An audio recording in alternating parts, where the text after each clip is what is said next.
Welcome into A to Z Sports Prime Time on a Sunday night. Hope everybody had a fantastic weekend and you are excited to discuss the newest group of 2022 Tennessee Titans. 9 new players added in this NFL draft and an interesting collection and frankly an interesting route that we took to get there and to finally get the results of this NFL draft after the whole A.J. Brown debacle. We've come a long way.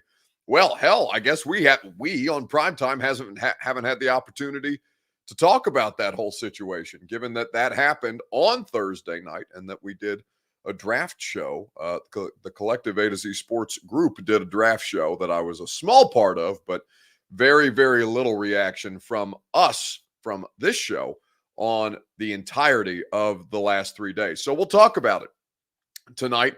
We'll discuss this group of 9 players and talk about how we got there, minus A.J. Brown. I'll ask you guys to grade John Robinson's latest draft, and we can do that later on in the show.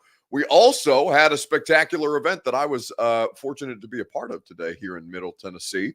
If you're a Nashville local, Nashville SC opened up their game, their home opener at their brand new stadium, Geodis Park in Berry Hill here locally. And I got to go to that, and we'll do that later when we get to This Is a Free Site. But in the meantime, we've got new draft picks to discuss.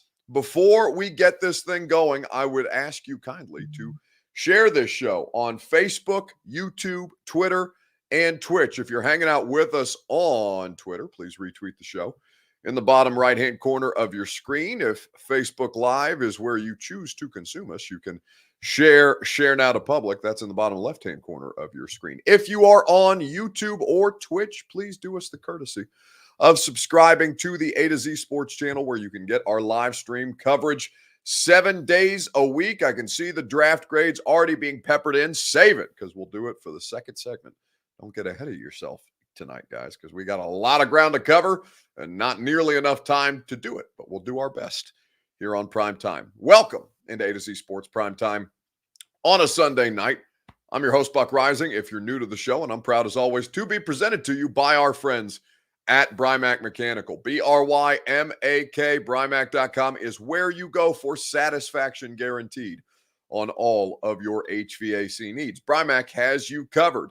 The Ashton Real Estate Group of RE/MAX Advantage. I ran into Gary Ashton today, leaving Geodis Park, the brand new home of Nashville SC. Gary Ashton is the official real estate agent, however, of the Tennessee Titans and the Nashville Predators. Get your dream address without the stress at GaryAshton.com. Two Rivers Ford is the place that you go for your next new vehicle or pre-owned vehicle. One of the state's largest selections and the Built For You program, which I'll tell you more about at tworiversford.com. So 3 days of NFL draft. Eric Castillo says, a Sunday show? ? Eric, are you new here? We've done Sunday nights on the primetime show since 3 years. Reed and our producer Reed and I have been doing this together. So yes, Eric, a Sunday show indeed. If you are new, welcome. We are happy to see you. But yes, this is a part of the regularly scheduled programming here on the A to Z Sports Network. Now, so with this whole circumstance, as we get ready to talk about it, there's a lot of stuff. There's a lot of shit that's happened over the course of the last 72 hours. Well, I guess it's more than 72 hours at this point, probably closer to 80 hours since A.J. Brown got traded from the Titans. Now, you guys know, or many of you know, that Austin, Jack Gentry, and Huff of the Tighten Up podcast did a draft reaction show. I was a small part of it, from the facility, because I've been at the facility for the last 3 days. So we have not had a chance to discuss the A.J. Brown situation with the primetime audience quite yet. We should start there, because my position has evolved on this very, very much since Thursday night, Friday morning, because I did 3 hours of talk radio. As you guys, or most of you guys know, I have a sports talk radio show that I do here in Nashville on top of the primetime show. And on Friday on the radio, I lost my mind a little bit because I could not see any explanation that would make sense for the trading away of A.J. Brown. They could have made the money work. They could have found a way to pay him. I called it borderline a fireable offense if it panned out in a way that, caused the Tennessee Titans detriment. Truly, this is the way that I felt. And I felt this way because of the reported details from our friend Teron Davenport at ESPN. So AJ gets traded away Thursday night. 18th overall is with the Philadelphia, 18th and 101 come to the Tennessee Titans in exchange for AJ Brown. That's a first and a third. So they ended up shipping away the third round pick later on since they traded out of 26. But there's a lot of different details that came out throughout the course of the next 24 hours. So AJ gets traded. We get into the press conference. Many of you watched it. Mike Vrabel did not like my line of questioning about how you manage an NFL locker room in wake of this. And Friday, I still felt so strongly, forgive me, I'm about to sneeze on the primetime show. I hate when I do that. But I felt so strongly about the circumstance for AJ Brown that it did not make sense. And because AJ reached out to Teron, Teron Davenport talked to AJ Brown after he got traded. I actually talked to AJ as well, but this was a much different circumstance. We didn't talk about contract details. When I talked to AJ, I just reached out to him and I said, "Hey, buddy, it was a pleasure covering you. We appreciate everything that you were able to do from the media standpoint, and continued health and success throughout the course of your career and for your family, of course. Congratulations on the new contract." And AJ was appreciative of the message, and we moved on from there. And I turned my attention to John Robinson and Mike Vrabel because, guys, what the hell? Like, what in God's name are you doing with the whole situation? On and on and on it went in my mind. This is the best, or this is not the best, not the most accomplished, but the most talented player at the wide receiver position that the Tennessee Titans organization has ever had. Derek Mason is the most accomplished. A.J. Brown is the most talented. And especially when Friday morning Teron Davenport talked to him, but Teron did much better reporting than I did because Teron got details, contract details, or so we thought, out of A.J. Brown. Now, what A.J. told Teron is that the Titans offered him $16 million with incentives up to $20 million. A.J. also told Teron that he would have come back to the Tennessee Titans for $22 million. Now, with that information at my disposal, I drew the assumption that the Tennessee Titans truly did not intend to keep A.J. Brown, despite what they had been telling us, despite everything that had been coming out of the organization, despite Mike Vrabel going on the Rich Eisen show and saying, yeah, AJ's not on the trade block as long as I'm the head coach here. And then all of a sudden we're looking around in the draft room for the media because we're all sitting down the hall from them while they're doing the draft. Down the hall from them while they're doing the draft. We're all looking around each other like, guys, what? I mean, I gave them the uncensored version on the draft show. I do not think that I need to repeat the F-bombs and how many of them that there were. But all this stuff was swirling around. And so I lost my mind on the radio show. And then Friday, I went back to the facility. And a handful of us, it seems, got the same information about A.J. Brown because A.J. ultimately ended up, he told Teron he would have come back for 22. He got 25 a year, $100 million, 4 years on the contract from Philadelphia. And the deal was done immediately, right? The same way that the Tyreek Hill trade was done. So there was clearly a little bit of time leading up to that trade for Philadelphia to work the contract details out with A.J. Brown's agent. And so I get to the facility on Friday, and I had a bunch of information come to me on this particular situation. And what I was told, and what Teron Davenport was told, and what John Glennon was told, and what many of us were told, I think there was about 8 of us that had the information by Friday afternoon. By the time that we had gotten back to the facility, I would say this is about 5 p.m., 5:30 p.m. Central Time on Friday evening. AJ is much more to blame for the fact that he was not a part of the Tennessee Titans anymore.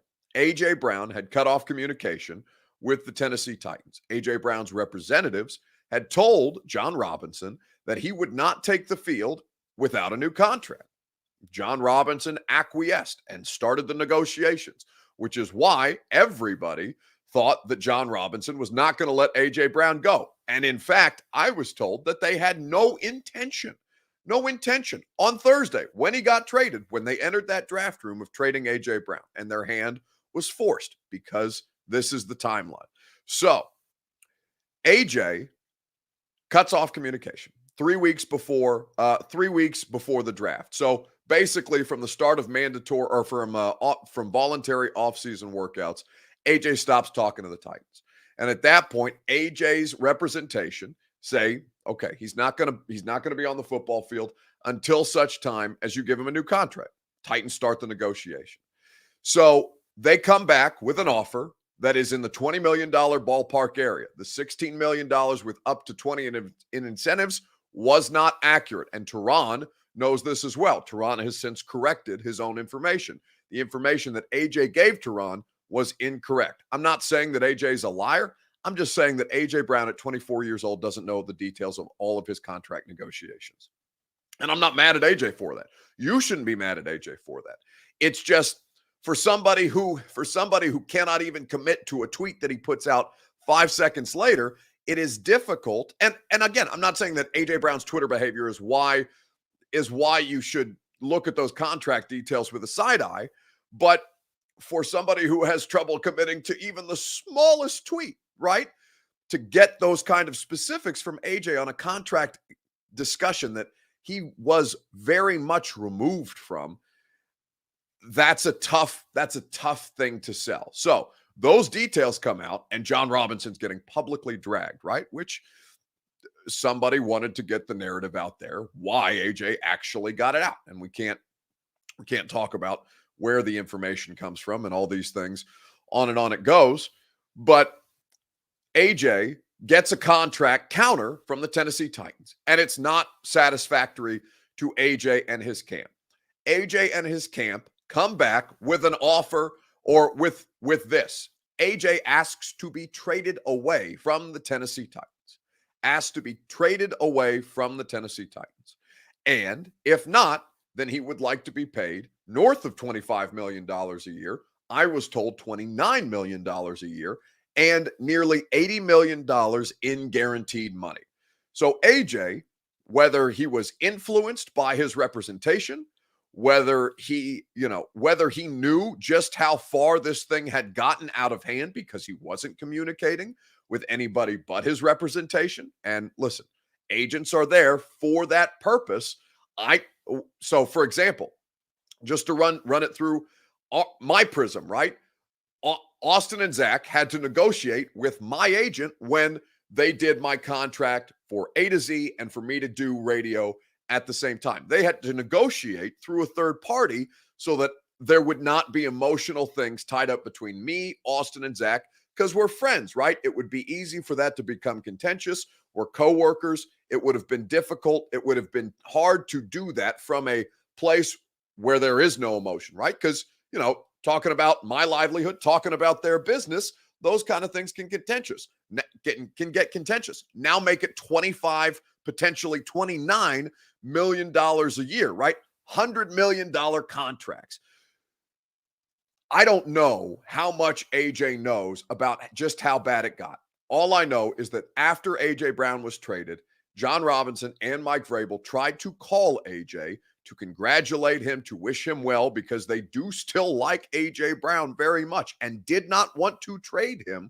But AJ had asked out and had made completely unreasonable demands for a person who does not have the resume of Tyreek Hill, does not have the resume of Stephon Diggs, does not have the resume of Devontae Adams. $80 million guaranteed is so far out of the question for AJ. By the way, he only got 57 in Philadelphia, that when his representation came to the Titans with that, they knew that they were not going to be able to keep him. And at that point, John Robinson started taking calls. That's about 20 hours before he actually ended up getting traded. And they didn't, if you think that they wanted to get rid of him, you are out of your mind. If you think that they are too cheap to pay him, you are out of your mind. If they wanted to pay A.J. Brown, A.J. Brown was too impatient. A.J. Brown's representation made this super mucky, and all of a sudden, A.J. Brown ends up not on the Titans and telling Teron Davenport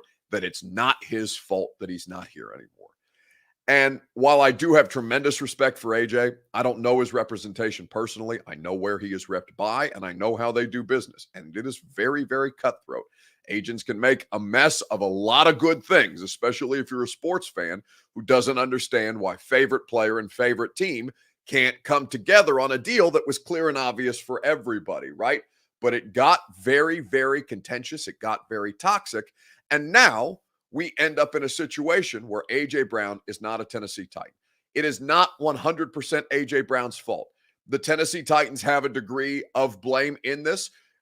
A.J. has a degree of blame in this, but the bulk of the blame comes from his representation for the reason, if you're looking for a reason, why A.J. is not here today. It's tough, right? It's a tough pill to swallow. And I put this out on Twitter on Friday afternoon. 80 million wasn't the final number. 80 million wasn't the final number. He wanted that guaranteed. That's what I said, Jeff. I don't know if you're talking with me. I don't know if you're talking with me, Jeff, if you're talking with somebody else, but 80 million guaranteed was the money that he wanted. 80 million guaranteed is also completely untenable. For example, Harold Landry got, I think, it was between 56 and 57. Producer Reed perhaps could look that up for us. The amount of guaranteed money that the Tennessee Titans gave Harold Landry, another big contract, or the big contract, the big extension. Well, I guess Harold was a free agent, so it was technically a new contract, but you understand my point. Harold got a ton of money guaranteed. AJ asked for damn near double, right? Damn near. Nearly 30 million more than Harold Landry got, when Harold hasn't missed a game in 3 years. And AJ, while he is incredibly talented, while he is only 24 years old, while you could sign him to a 3-year deal and give him another chance at a big bite at a huge financial windfall, right? If you sign him to a 3-year contract, he gets the opportunity to get paid at 27 again, and everybody's happy. At some point, AJ wasn't happy with the way that things were going, and they made unreasonable contract demands, and that took it out of the Tennessee Titans' hand. At that point, you have to trade him. You have to trade him. It is untenable. Now, did it have to be on draft night? No, but was that the best offer that they got? 18th overall, and a 3rd-round pick for A.J. Brown when Hollywood Brown also got traded for a 1st-round pick to the Arizona Cardinals. Then if you can't keep him, if he's not going to come back, if he's going to drag this out into training camp in ways that seriously affect the team, even as he's such a great player. And guys, I had the same reaction you did on Friday morning before I had this information at my disposal, because I had texted the Tennessee Titans. And I had said, hey, before I went on the radio show, I said, I'm about to do 3 hours of Titans fan therapy. Are the contract details for A.J. Brown accurate that Teron Davenport is reporting? And before I went on the radio at 10 a.m., the thing that I got back was the same consistent message that they have always had, which is that do not discuss contract details publicly. And then by the time I got to the facility at 5 p.m., after all of that shit had gone loose, after there was some serious stuff happening across the NFL landscape regarding this particular trade, because the entirety of the football world thought that the Tennessee Titans lowballed A.J. Brown by damn near $10 million. It wasn't the case. And there's always two sides to the story. And again, it doesn't mean that A.J.'s a liar. It doesn't mean that A.J. outright lied to Teron. It just means that A.J. doesn't know how just how twisted this whole thing has gotten, right? And now he's an Eagle, and now it doesn't matter anymore. And now you move on through the NFL draft process. We've done all of this, by the way, before we've even gotten your Two Rivers Ford take. Has anybody noticed that we're 20 minutes into the show and I haven't even done the Two Rivers Ford take yet? That's how much shit has happened over the course of the last 3 days. It's been crazy, right? We haven't talked about the draft class at all. D Good says that's still brutal, Buck. The whole thing's brutal. The whole damn thing is brutal. It's a cluster, man. It was never supposed to go down like this. Now, in the wake of that, the next three, the Friday and Saturday, they tried to make good in as many ways as humanly possible, because we haven't talked about your future franchise quarterback yet. We've spent precious little time talking about the guy whose draft comparison is A.J. Brown, who's now on your roster in some form or fashion again. Producer Reed has the only $35.25 million guaranteed for Harold. Shit, Reed. I thought Harold got somewhere in the 50s.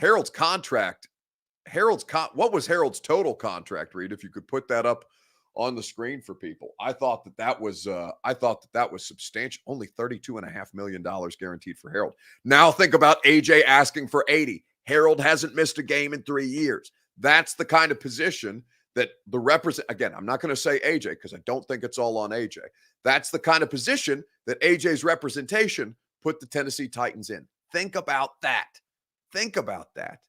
Nearly double the guaranteed money that Harold Landry got for a player who is far more reliable, even as AJ is hugely talented. It's a pretty complex situation. So with all of that, now we have talked about this.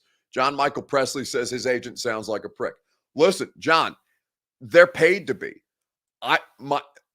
So again, this is on a much smaller scale, but because I know a little bit of how this works, both because I cover the league and also because I have an agent who has gone through contract negotiations with me, I pay my agent 10% of what I make to be a prick, right? They're paid to be pricks, so I don't have to.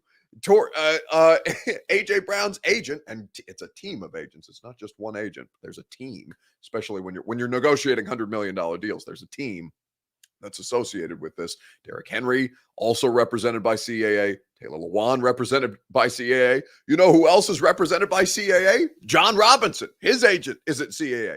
The general manager has an agent who is at CAA, right? Correction. Thank you, Reed, for the correction. I thought that was correct. $52 million guaranteed. Harold got 32.25 at signing.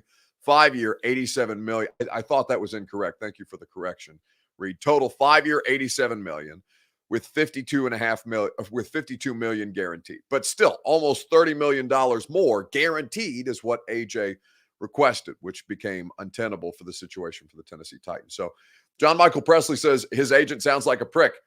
Agents are supposed to be pricks. That's what they're there for. They're there to be the bad guy.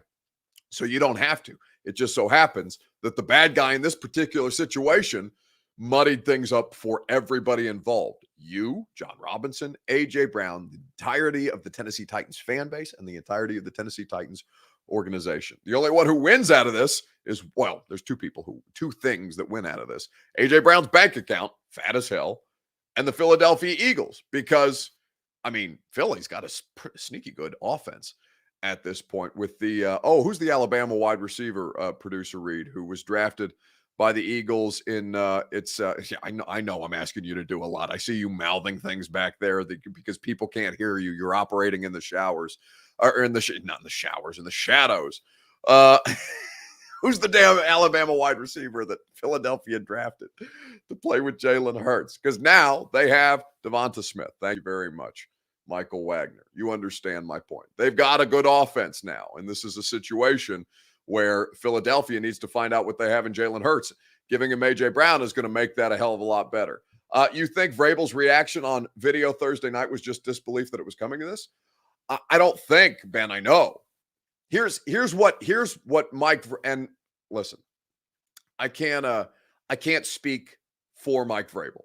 In fact, Mike would throat punch me if I tried to speak for Mike Vrabel, as he almost did to several of us because he was so angry about the circumstance, angry and hurt about the circumstance on Thursday night. Damn it, we still haven't done the Two Rivers Ford take yet. Okay, I'm going to tell you what I know of Mike Vrabel's reaction to that here in just a second. First, I'm going to tell you, we might as well just do the Two Rivers Ford thing. I'll ask you a question here in just a second, and it'll be called the Two Rivers Ford take. But in the meantime, Two Rivers Ford is the place that you need to go. By the way, for all the people who bitch about too many ads, I've done 25 minutes straight without giving you a single endorsement. But damn it, I'm going to tell you about Two Rivers Ford. Two Rivers Ford is the best place in Middle Tennessee to get your next vehicle, new or pre-owned. They've got one of the state's largest selections of quality American-made Ford cars. Two Rivers Ford has the Built For You program. I did the Built For You program. You can get the exact, you can get the exact vehicle that I got, but you can build your own. You can do it the same way that I did. I went into Two Rivers Ford. I said I want a 2022 Ford Explorer XLT. I want it in black. I want a heated steering wheel. I want a moonroof. I want the two captain's chairs and the third row that folds down. I want cruise. I want the radar cruise control. I want all of it. I want the lane assist. Load this sucker up and make sure that I get the leather interior. And you know what Two Rivers Ford did? They built that exact vehicle. That vehicle sitting about 100 feet from me 100 feet and like a story down, because we're in the second floor of my home. You're in my office right now. Regardless, my Built For You Two Rivers Ford 2022 Ford Explorer XLT is sitting right out there. You know why? Because Two Rivers Ford built it and then delivered the damn thing right to me. You can do that too. You can go to Two Rivers Ford in Mount Juliet, do the Built For You program, and you can get the exact vehicle that you want that fits your family's budget and your family's needs. And if you don't want to go to Mount Juliet, if you don't live in Middle Tennessee, or if you're coming from a place that's further away than Nashville, for example, you can do the Built For You program entirely online. Just go to tworiversford.com and click the custom order tab, and Two Rivers Ford will do the exact same for you. Two Rivers Ford in Mount Juliet, or online at tworiversford.com. Okay, so do I think Mike Vrabel's reaction on video Thursday night was just belief that it was coming to this? Okay, here's what happened with Mike Vrabel. Mike Vrabel didn't want to trade A.J. Brown. You remember the circumstance with Mike Vrabel 3 weeks before A.J. got traded. He went on Rich Eisen's show, and he said, he was asked, Mike, is A.J. Brown on the trade block? And Mike's response was, not as long as I'm the head coach. Mike Vrabel was both angry and hurt on Thursday night when the situation had finally devolved as badly as it has. You know why? Because Mike Vrabel got embarrassed. Now, should Mike have said something like that when Mike doesn't have roster control? You can argue that if you want to. What Mike did, I thought, was good, because he's supporting a player in A.J. Brown who clearly needs that constant affirmation, that constant support. Whether you think A.J.'s worth that effort or not, whatever. Mike's doing what he needs to do to continue to have a relationship with not his best player, but one of his best three players, right? Nobody would dispute that A.J. Brown is not a top three talent on the Tennessee Titans roster the 3 years that he has been here. So Mike says the thing, but it happens anyway, because Mike doesn't have roster control, and because the situation got very, very quickly taken out of his hands, got taken out of John Robinson's hands, got taken out of A.J. Brown's hands, frankly, to a degree, and all of a sudden, A.J. Brown's no longer a Tennessee Titan. Mike Vrabel's pissed off as hell. The whole circumstance completely got out of control. And so now A.J. Brown won't be remembered as a Tennessee Titan, which is crazy. He's 24 years old. A.J. Brown is not going to be remembered by the end of his NFL career. He's not going to be remembered as a Tennessee Titan. He's going to be remembered as a Philadelphia Eagle, or wherever he ends up in his career after that. But it's crazy to think about that 3 years after this, or after 3 years, it's just gonna completely fade away. Jacob Ingleby says, Buck is such a pussy, scared to call out AJ. AJ is a grown man. Well, here's the thing, Jacob. One, I am sensitive to the Buck is such a pussy, and then I follow it up with I'm sensitive. Phrasing. I don't think that it was all AJ's fault. Now, I know I know some of the representatives for AJ Brown. I know Jimmy Sexton and I know Tory Dandy are both involved in the representation of AJ Brown. Now, that's not everybody that's involved with the representation of AJ Brown. And CAA, who's one of the most powerful entities in the sports and entertainment and marketing business, they are the powerhouse here, and they are the ones you can call out. And you can call them out and it won't matter, because the entire thing is going to continue to roll, because they control every major athlete, actor, brand, entity, author, movie producer. Like, CAA is a monster. Google it sometime. It'll blow your mind just how many people that you know in celebrity or sports fame are represented by CAA. So you can call CAA out. What's it going to do? I'm mad at AJ Brown because he ended up getting $25 million a year. What am I going to call AJ Brown out for? AJ Brown got the bag. AJ Brown went somewhere else to get the bag. AJ Brown probably should have paid a little closer attention to the details of his circumstance. Probably should have paid a little closer attention to the details of his contract negotiations before giving out contract details that he didn't have full access to, or wasn't fully aware of, right? So, yeah, could I be pissed off at the 24-year-old for not paying that close attention to something, even if it's $100 million deal? Sure, I could, but I wasn't the most attentive individual at 24 years old, especially if I was, sitting there waiting on $100 million payday. I don't care. I guess I'll just get it done. What do I care about the circumstance? So if that makes me a pussy, Jacob, I mean, whatever. But I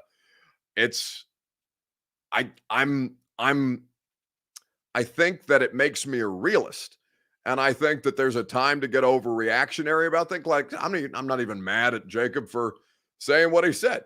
Jacob is entirely entitled to his opinion, because Jacob doesn't know what the hell's going on. And I'm not saying that, I'm not preaching to you from on down high. I'm saying to you, no, I talk to the parties involved. I'm at the facility every day. I talk to literally everybody who is involved throughout the course of this process. And this is the conclusion that, based on my information, I'm willing to discuss. If that's not inflammatory enough for you, if you want me to scream and shout and, bash the 24-year-old because he did the thing that got him the bag, I'm not going to do that. I did that to your organization on Friday when I thought they offered him $16 million. And then after the record was set straight, by the time I got to the facility on Friday at 5:36 p.m., I had a different opinion about it.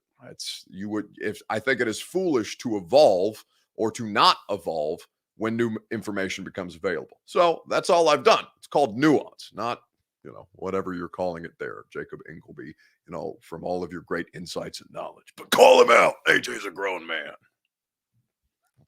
It's just a stupid thing to say. Okay. So let's, I don't even know where to, somebody told me I didn't finish my story here about AJ Brown and Mike and John reaching out to him. Yeah, AJ didn't pick up the phone. John and Mike, what I was told is John and Mike reached out to AJ to, congratulate him, to wish him well, and to, say, I wish it would have worked out a little differently. And AJ didn't pick up the phone. I don't know if they've had contact since then. But, again, am I going to hit the 24-year-old over the head for being unprofessional? I could. But I have been exceedingly unprofessional throughout the entirety of my career at 28 years old. And I don't think that the way that AJ chooses to conduct his business, that's fine. AJ's just going to have to suffer the consequences of the things that he probably didn't handle in the best way.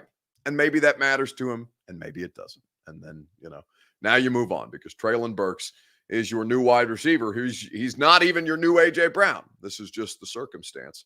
This is just the circumstance that it goes on. John Bob says, thanks for reading my words back to me. Yeah, he did hit Kaharski over the head with that. And listen, he was hurt. He was pissed. Mike Vrabel, turns out Mike Vrabel, for all his, for all of his super alpha football macho man, turns out Mike's a real human being too, and has real feelings. And whether he reacts to it the same way we do, or whether he grunts and snorts and buries me in Kaharski, that's we all go through things differently, right? Paulie D says he was heartbroken and he took it personal as a coach. Yeah, man. I think that's a fair way to look at it. Bro, we're 30 minutes into this and they're still talking about AJ, Joseph Dion says. I know. Listen, I get it. We're 34 minutes into it. We're still talking about AJ.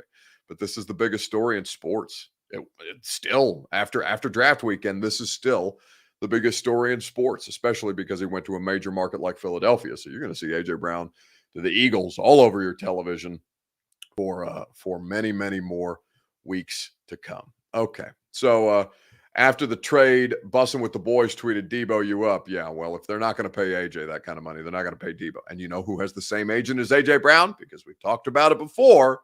Debo Samuel has the same agent as AJ Brown. DK Metcalf has the same agent as AJ Brown.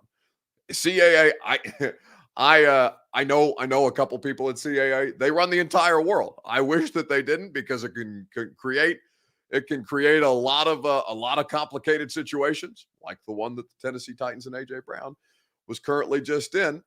G-Man on base says agents get 10%. What's their take? Well, NFL agents don't get 10%, right? Because they're dealing with a hell of a lot more money. My agent specifically, I think industry standard for media is 10%, because, not all of us are making Adam Schefter money, $9 million a year, but, for the Kenny Maynes of the world who are making $700K, this is pretty good. If you can make $70,000 off one, if you can make $70K off, 70 grand off one client who's on SportsCenter, and you rep, by the way, Kenny Mayne, I think was at one point a CAA client, Adam Schefter, a CAA client, so agents at the NFL level, the industry or professional sports where there's hundreds of millions of dollars being negotiated, industry standard tends to be closer to 3%. I'm sure the bigger agents make a bigger percentage, but in media, 10% is often the standard, given the disparity in the amounts of money, right? Now, listen, we can still make athlete money. Not everybody's I think Adam Schefter is probably the highest paid reporter in the industry, rightfully so, right? Schefter's done this for a long, long time, and that is the circumstance that it goes. So Mikey Flex says, Buck, so do you really think they took offers, or was this an Adams thing? They told Tennessee they would sign an extension with Philly. Seems like the new normally will be what? I'm trying to read that comment in real time. Reed is doing the same. I can see him in my screen. Buck, so do you think they really took offers? Yes, they took offers on AJ Brown. Clearly, they accepted an offer on AJ Brown, right? Now, that was the best offer that they had. I heard that the New York Jets did not have nearly as good an offer on the table for AJ Brown. Amy Adams Strunk. Is that what you're? I don't know if that's what he's. I'm sorry, Mikey, not to dismiss your comment, but I straight up just don't understand what you're saying. At that point, Derek says AJ wasn't attentive to his contract offer. LOL. Come on, man. Here's what I want, because Derek, that may be unthinkable to you, right? But go watch Logan Ryan talk about Logan Ryan. I can't remember what media entity he did this for, but it was really, really informative. Now, you guys know Logan Ryan. Logan Ryan was a Tennessee Titan for a period of time. For those of you who paid attention to the personality of Logan Ryan, it will not be unsurprising, or will not be surprising to you to know that Logan Ryan had his agent walk him through contract deals every step of the way, so that they could converse about the contract, and Logan could trust the people who was negotiating his contract and understand what teams were trying to do to him in ways that the agent understood it. Logan Ryan is the exception to the rule, kids. There's a lot of these guys who there's a million different things pulling at him, especially that young. 24 years old is so young. So young to be involved in $100 million deals, especially when there's a light at the end of the tunnel and you see Tyreek Hill making 30, right? So, Derek, when I say that AJ wasn't attentive to his contract offer, he was probably aware of it. He probably saw shit on Twitter that may or may not have been true, right? AJ's a 24-year-old who's bored and spending a ton of time on social media, subtweeting and deleting things. I mean, within a matter of 30 seconds, right? It's the least surprising thing in the world that AJ Brown doesn't know every detail of his contract, even as the money is insane. So let's talk about these draft picks, Buck. F Jacob, says Michael Wagner. Okay. I hope that you guys, I hope that's been enough of an explanation to get us to the place where we are here now, right? Now we have 9 players in this NFL draft class. Even though 430 of you live on Facebook and YouTube, and God knows how many on Twitter. I can't see the number in front of me, and I'm not aware of the Twitch numbers either, but I'm looking at 430 of you on YouTube and Facebook live who wanted to hear about the A.J. Brown thing. So hopefully that gives you proper background to the thing that the Titans tried to do to fix it, right? Which is to put together a really, really solid 2022 NFL draft class. Now let's get into the players. So now, since I've already told you about Two Rivers Ford, I suppose it is time to ask you for your Two Rivers Ford take on this NFL draft class. What was your favorite pick of the Titans 2022 NFL draft class? Let me know on Facebook, on YouTube, on Twitter, and on Twitch. We will get your interactions on this. You guys have been interacting at great length, as I've told you, the saga of how we got to the damn draft picks, because John Robinson went in with 5 of his 7, the normal 7 rounds, right? 1 in each round. John had 5 available to him in this draft heading in, and 2 compensatory picks turned those 7 picks that he went into, minus an A.J. Brown, into 9 new players who now will wear the Tennessee Titans uniform. So what was your favorite pick of the Titans 2022 draft? Let me know, and while you do so, I will tell you about our friends at Brymak Mechanical. BRYMAK, Brymak.com. Satisfaction guaranteed on all of your HVAC needs. Brymak has you covered. They are the best in the business. They will put you in a position to succeed. Mechanical is the place that you go. Brymak.com. So, what was your favorite pick in this 2022 draft class? Because there were some pretty interesting ones. Now, we start with Treylon Burks, who may go on to be a stud, who may not be A.J. Brown right out the gate, but I think that Treylon Burks is going to have plenty of opportunity to succeed and to make Titans fans try and forget about the hurt that they may feel about not having A.J. Brown not having A.J. Brown as a Tennessee Titan. Then we go to day 2 as we look at the Tennessee Titans draft class, and we have Roger McCreary, the Auburn cornerback in the 2nd round. Came as a bit of a surprise, Roger did. But when you looked at the skill set that Roger has, even though his athletic testing he's fairly low as far as the percentile that he's in as far as the athletic testing is concerned. But you look at the film of him against all of the Alabama wide receivers who went high in the draft this year, and you see him absolutely lock them up, playing high-level defense. I understood the Roger McCreary selection after I went back and watched some of the film that Mike Vrabel talked to us about on Friday night. Then 3 picks on day 2, right? Roger McCreary, Nicholas Petit-Frere, the Ohio State tackle, and Malik Willis, the quarterback out of Liberty, who had fallen nearly 60 picks after, and the Titans selected him 60 picks after many of you wanted them to draft Malik Willis, right? Many of you would have taken him with 26. He ended up going in the 80s, and it was a great opportunity for the Titans to trade back up and get Malik Willis with some of the draft capital that they had accumulated, because John, after the AJ trade, had 10 selections, including Treylon Burks. So Malik Willis, the selection there, the quarterback out of Liberty, as their final 3rd round pick. Then 2 4th round picks, 1 5th round pick, and 2 6th round picks. Hassan Haskins, the running back from Michigan, Maryland tight end Chig Okonkwo, Kyle Phillips, the slot receiver out of UCLA, who I think is going to end up starting a fair amount of games this year. A local product, Overton High School's own, the University of Tennessee's own, Theo Jackson, who comes into play safety and special teams, and then Chance Campbell as a special teams inside linebacker, but a really, really high upside player coming out of Ole Miss, even if he was a 6th round selection.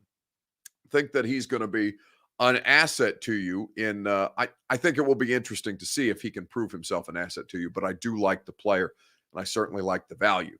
So with this circumstance, which is your favorite of those selections? That is what I would like to know from you on Facebook, YouTube, Twitter, and Twitch. J-Rob still got an A for the draft. We'll get to the draft grades. Well, I mean, we might as well do the draft grades now. I guess we're 44 minutes into the show, Reed, Producer Reed just slumped his head. If you want to grade the draft, you can grade the draft now. Whatever makes you happy. You know what I'm saying? But your favorite selection from this draft class, let me know on Facebook, YouTube, and Twitter. I'm still scrolling because you guys are still talking about AJ. Maybe I'm just that far behind in the comment section. AJ stinks. That was childish. AJ is like like Mariota, Mr. Glass. Good God, you guys. This is why we made it 34 minutes into the show without talking about the draft class. Burke's more country. AJ's more city lights. Yes, probably, but who cares? Damn, I can't. Are you guys going to tell me? Are you guys going to tell me which was your favorite pick? You're just going to keep complaining about AJ. Goodness. Ethan Ramsey says, when does Buck make Stephen A money? I got a couple years left on my contract. Then we can talk about Stephen A money. Anyways, keep scrolling. Goodness, guys, you guys are very, very upset about this AJ Brown situation. Goodness, who's your favorite pickup? I'm excited about this draft class, man. Willis. Okay, Willis. Finally, we get to Cordy Jackson. Willis is his favorite draft selection. Bryce Erickson. Sorry that took me so long. I guess I'm way behind on the comments. Bryce Erickson says Hassan Haskins, the running back out of Michigan. Cody Christian is probably a Tennessee Vol. I think that's a Tennessee Vol ball cap in his profile picture there. He likes Theo Jackson. Completely understandable. Derek R. is a big fan of Treylon Burks. Well, it would be tough for me to look any direction but the quarterback circumstance, because to get Malik Willis nearly 60 picks after many people wanted them to draft Malik Willis, I think that's about as damn good as it gets. The fifth-round selection to the Raiders, whose fans will have to wait just a few more minutes. But here's the Titans pick. The Las Vegas Raiders have traded the 86th pick to the Tennessee Titans. With the 86th pick in the 2022 NFL Draft, the Tennessee Titans select Malik Willis, all right, quarterback, Liberty. Wow, there we go. Okay, so the Liberty quarterback, Malik Willis, his long wait is over, and he's going to the Tennessee Titans. Your thoughts on that subject matter? We kicked around this idea for the last couple weeks on Path to the Draft about the potential of the Titans being that sneaky quarterback team. It's hard to lose a playoff game with 9 sacks when your defense dominates, but you turn the ball over 3 times. And after this year, Ryan Tannehill's contract, they could get out of that if they wanted to. The damage wouldn't be too bad. So this is going to be an interesting one. He's not going to get on the field right away, which I think is great for him. He's going to get a chance to grow and learn and develop. And maybe this is a little bit of a new beginning for this Tennessee Titans organization. We saw with A.J. Brown going out. Now you see with Malik Willis coming in. Charles, this is a head coach with a new contract, a GM with a new contract.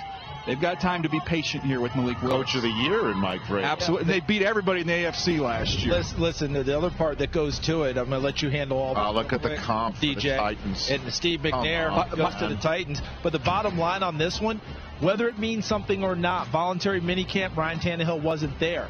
Didn't play well in the last playoff game. People have been clamoring for this for a while.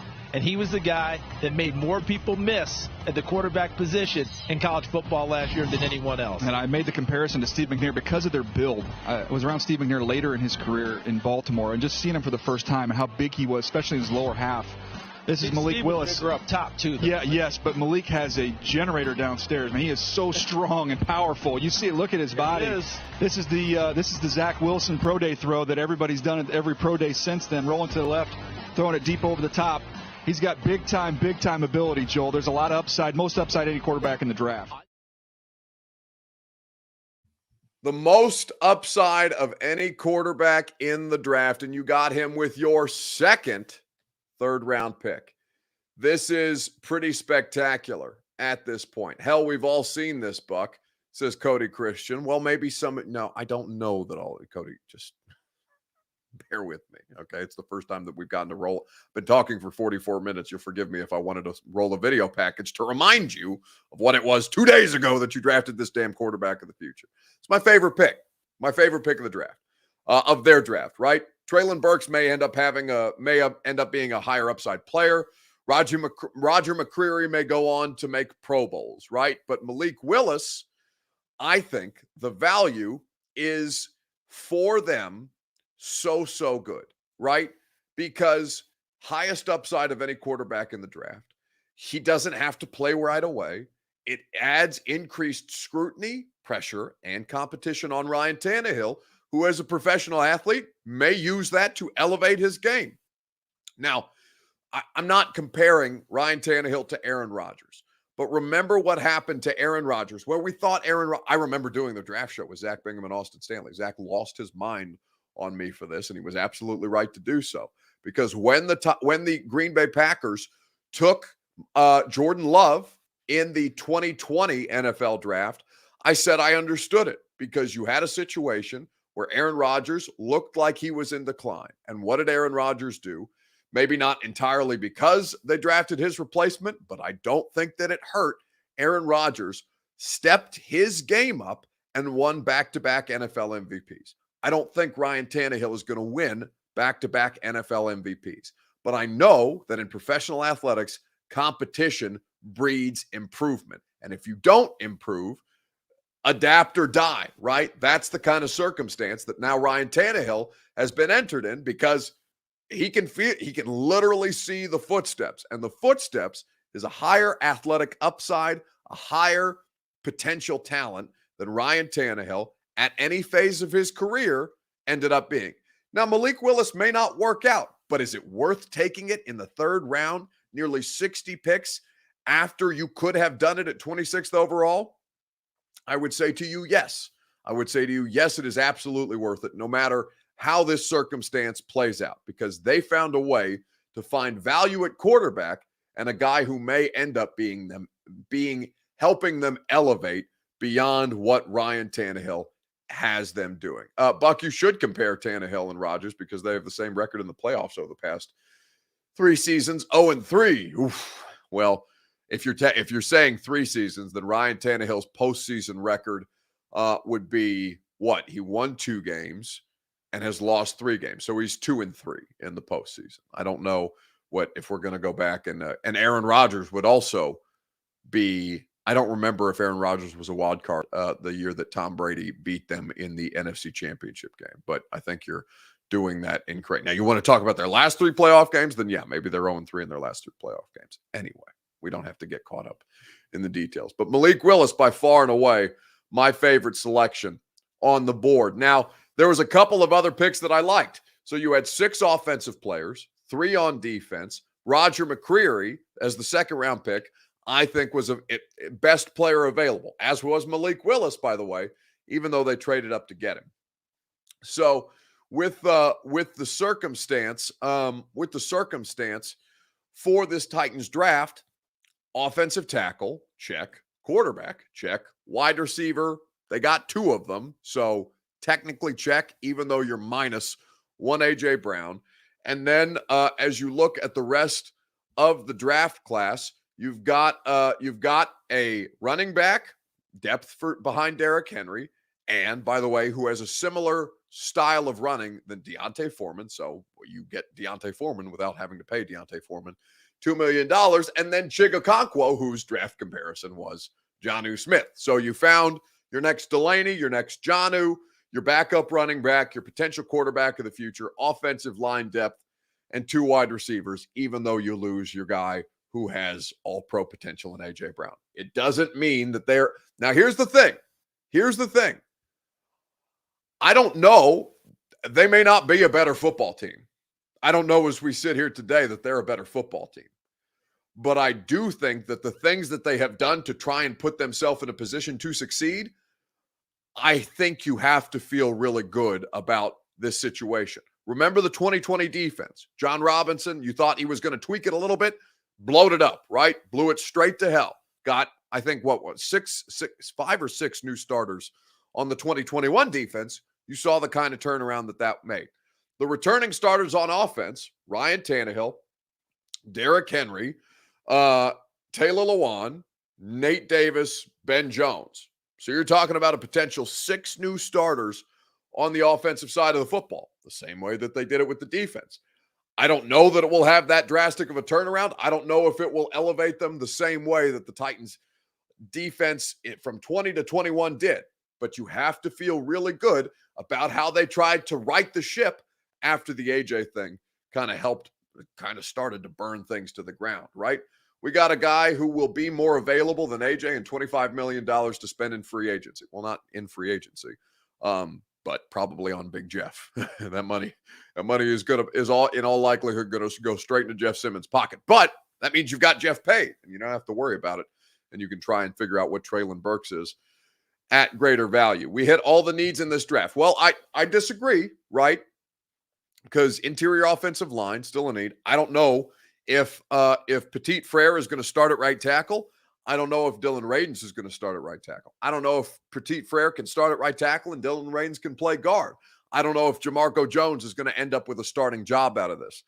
That's still a very big question. And by the way, the depth still very, very thin. I would expect them to dip back into free agency. And many teams will dip back into free agency now that we're through the draft process and everybody's tried to satisfy as many cheap needs as humanly possible. Now, as you try to continue to plug holes, free agency is still available to you. Jarvis Landry is still out there. Will Fuller is still out there. I have to go through and take a look at some of the interior offensive linemen that are available, but that is something that I expect them to still address, probably those two positions in particular, because I don't think they hit all of their needs, but they got a damn good amount of them checked off at that point. So, well, Zach Light says a completely and totally asinine thing. Burks is better than AJ all day long. You have no idea, right? You've never seen Burks play an NFL snap. So completely absurd to put that out into the universe. And frankly, it's not true. Not yet. Could it be 3 years down the road, the way that AJ was? I don't know if AJ's a finished product, but AJ clearly a high caliber player. 3 years down the road, could Treylon Burks be that? Of course he could. Could Treylon Burks be better? Sure. Could he be worse? Yes. There's a lot of different factors. But to say that is just, it's, I'm not saying that you're stupid, Zach. I'm saying that opinion is stupid, because it is. It's just completely nonsensical. And I think you know that, Zach, even if you're just trying to be, even if you're just trying to get out there with a hot take, right? Okay. So I feel pretty good about this draft class. I think you should feel pretty good about this draft class too.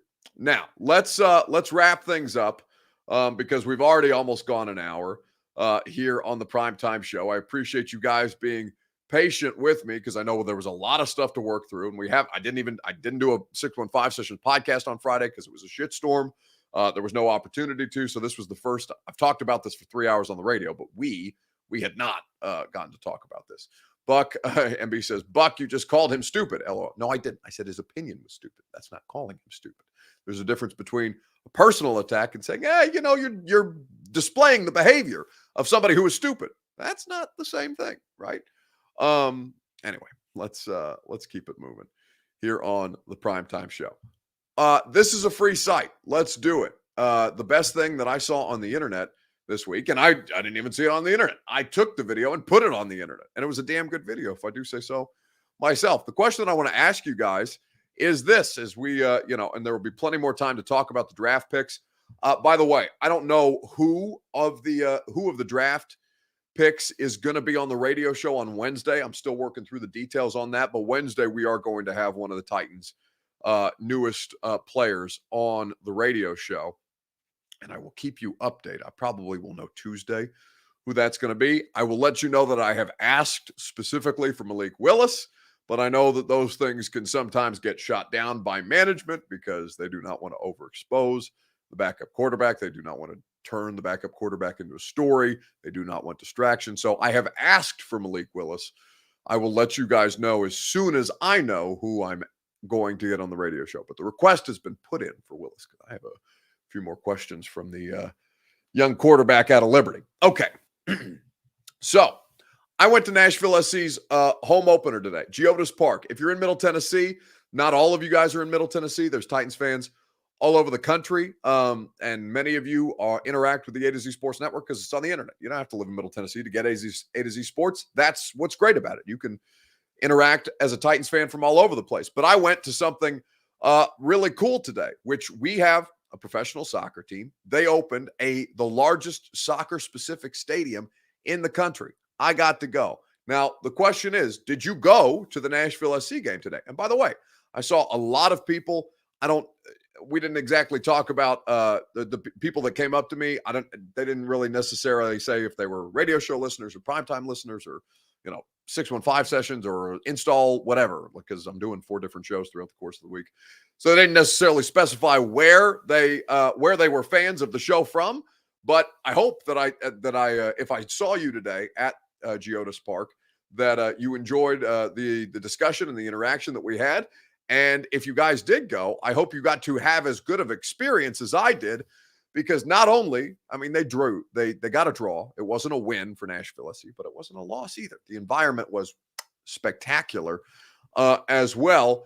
And in addition to getting to go with my friends, I went with our buddies Paul Kaharski and John Glennon. I saw Teron Davenport because ESPN had him there covering the game. I was talking to a couple of Titans players who were in the house. I saw a couple of the Titans coaching staff, said hi to them. My buddy Lucas, my producer on the radio show, Lucas Panzica, he was doing the pregame show. We have season tickets that I'm now a season ticket holder at Nashville SC. I don't know shit about soccer, right? Many of you probably don't know shit about soccer. But in addition to all of that, the first time in history there was a soccer game played at Geodis Park, a really special thing happened because one of my best friends, in fact, the first person to ever put me in front of a microphone, Jason Fitz, who now works at ESPN, we used to work together when Fitzy and I was a $10 an hour overnight part-time producer at 102.5 The Game, which is another Nashville local radio station. And Fitzy was hosting the morning show. He was hosting with Braden Gall. Fitzy is the first person to put me on the air as a Titans reporter in ways that really, helped start my career. So Jason Fitz, many people don't know. Many people know him as a talking head on ESPN. He is a classically trained musician. He went to Juilliard. He used to be the fiddle player and band director for the band Perry. And my buddy Fitzy called me last week and said, "Hey, are you going to a soccer game?" I said, "Yeah." He said, "Okay, cool. Make sure you say hi because I'm playing the national anthem." And I got a video of my good friend, Jason Fitz, crushing the national anthem on fiddle in the first ever home game of Nashville SC at Geodis Park in history. It was really, really cool to see.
All right. Now, Fitzy's just an absolute badass, right? And I thought the videography skills by me sitting up in my season ticket spot, this is the first time I've had season tickets to anything, which is a pretty cool thing. I got to be a sports fan today, guys. I got to drink beer and go to a sporting event. I haven't done that since I was in college. That's the last time I haven't been sitting in a press box and attending a game. It was really, really, it was awesome. And I invite all of you to go to a Nashville SC game. And I hope to see many of you. By the way, give it up for Fitzy.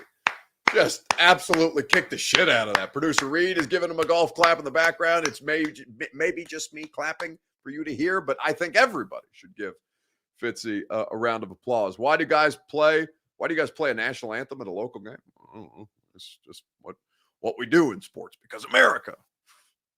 I don't know. But it was cool, and he did it on a fiddle, which was pretty badass. Steven Snyder asked me, yeah, like I said, this is the first game that I've been to as a sports fan since college. So that's been almost 7 years now. Steven Snyder, I tweeted that because I wanted to do a food review. I usually do the press box food review, because I get free food in the press box. I get free food. I get parking. I don't have to wait in lines for anything. I can walk down the hall and pee and nobody be, not be behind 75 different people who are, stumbling or perhaps throwing up in the urinal while I try to relieve myself. Like, this is it's a jarring experience when you've been as spoiled as I have for so long. And I tweeted that I had to stand in line for concessions for the first time in 7 years. And I don't know how you guys live that way, because that shit sucks. I will do it again because, like I said, they got another game on Sunday. I'm going to be there. It's going to be great.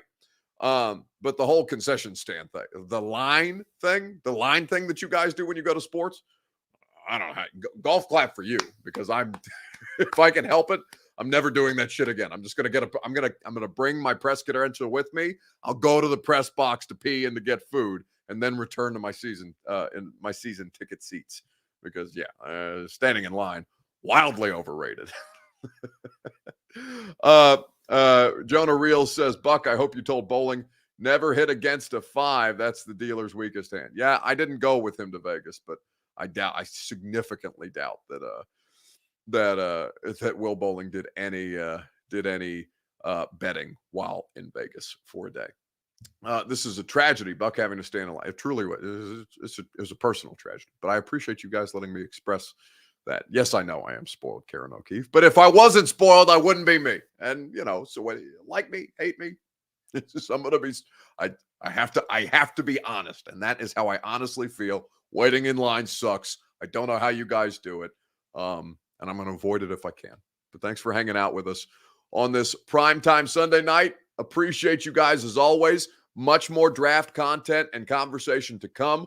Again, I'll keep you updated as I find out which of the draft picks is going to be on the radio show tomorrow. Mike Keith, voice of the Titans, on the radio show, and I believe our buddy Tony Husband, also the voice of Nashville SC, is going to be on the radio show. Your phone calls are welcome. I'm on from 10 to 1 on 104.5 The Zone. That's Central Time if you're here in Middle Tennessee. And if you don't listen to the radio, or if you don't get the podcast, because you can do that too, you can watch the radio show all 3 hours every day on 104.5 The Zone's YouTube channel, or Twitter, or Facebook Live. You get it the exact same way that you get the primetime show. So I hope to see many of you tomorrow on the radio show. If not, we'll do this again tomorrow night on A to Z Sports Primetime. Have a great evening.